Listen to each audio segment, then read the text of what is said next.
लेकिन बीते 10 वर्षों में टीएमसी के तमाम विरोध के बावजूद बीजेपी ने बालूरघाट और बंगाल के विकास के लिए हर संभव प्रयास किया है। भाजपा बालूरघाट स्टेशन को अमृत भारत स्टेशन के रूप में विकसित कर रही है। अभी जनवरी में भाजपा एनडीए सरकार ने यहां से सियालदाह को जोड़ने के लिए एक नई ट्रेन शुरू की है। बठिंडा से मालदा तक चल रही ट्रेन को भी बालूरघाट से जोड़ दिया गया है। केंद्र सरकार ने बालूरघाट एयरपोर्ट के लिए भी बहुत प्रयास किया है, लेकिन यहां की टीएमसी सरकार की नीयत ही नहीं है कि यहां एयरपोर्ट बने। भाइयों और बहनों, टीएमसी के लाख विरोध के बावजूद अगले 5 वर्षों में भाजपा सरकार बंगाल और बालूरघाट के विकास के लिए हर प्रयास करेगी। ये मोदी की गारंटी है। वंदे भारत जैसी आधुनिक ट्रेनों और अच्छे हाईवेज का लाभ इस पूरे क्षेत्र को मिलेगा, क्योंकि आपके सपने ही मेरा संकल्प है। आपनार सपनो आमार संकल्पो। और भाइयों बहनों, मैं आपको वादा करता हूं, आपके सपनों को पूरा करने के लिए मेरा पल पल आपके नाम, मेरा पल पल देश के नाम। और लिख लीजिए 24/7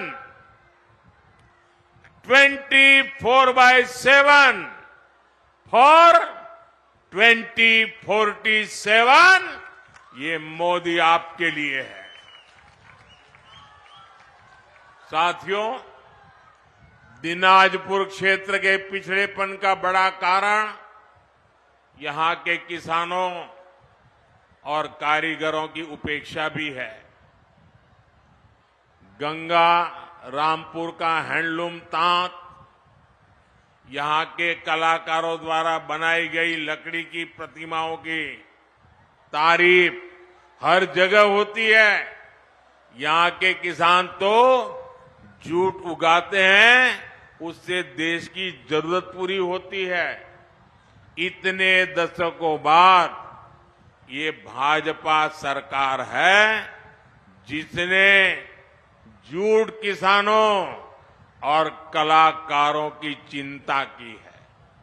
भाजपा ने 18 पारंपरिक व्यवसायों जैसे कुम्हार, लोहार, टोकरी बनाने वाले, चटाई बनाने वाले, ऐसे कारीगरों और हस्तशिल्पियों के लिए पीएम विश्वकर्मा योजना शुरू की है।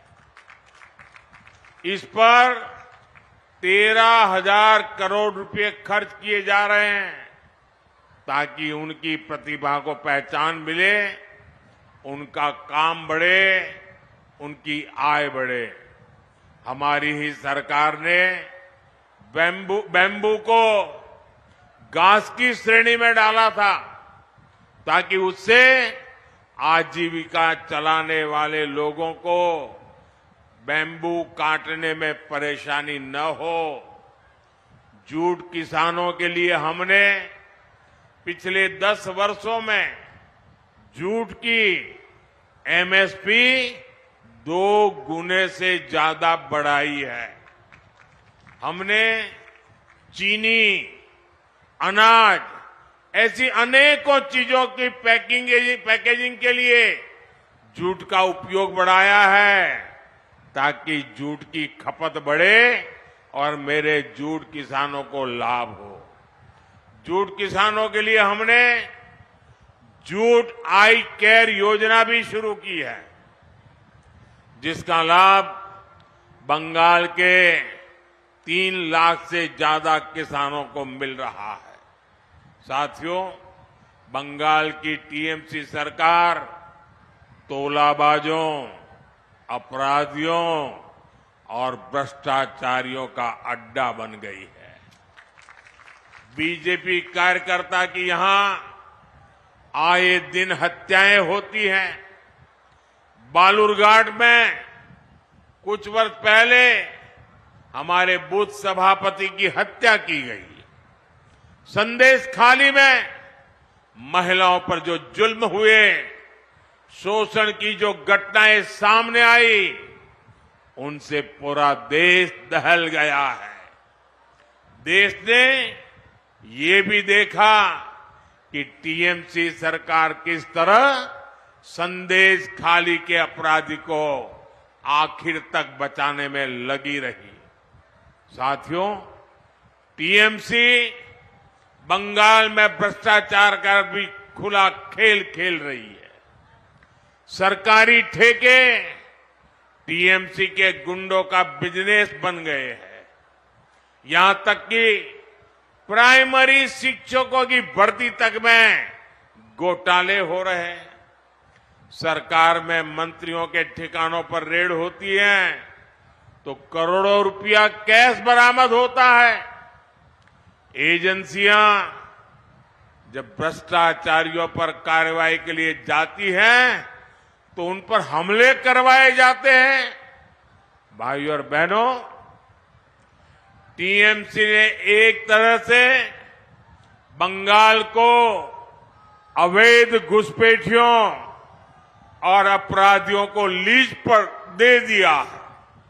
इसलिए बंगाल सरकार घुसपैठियों को संरक्षण देती है और कानूनी शरणार्थियों को नागरिकता देने वाले सीएए कानून का विरोध करती है।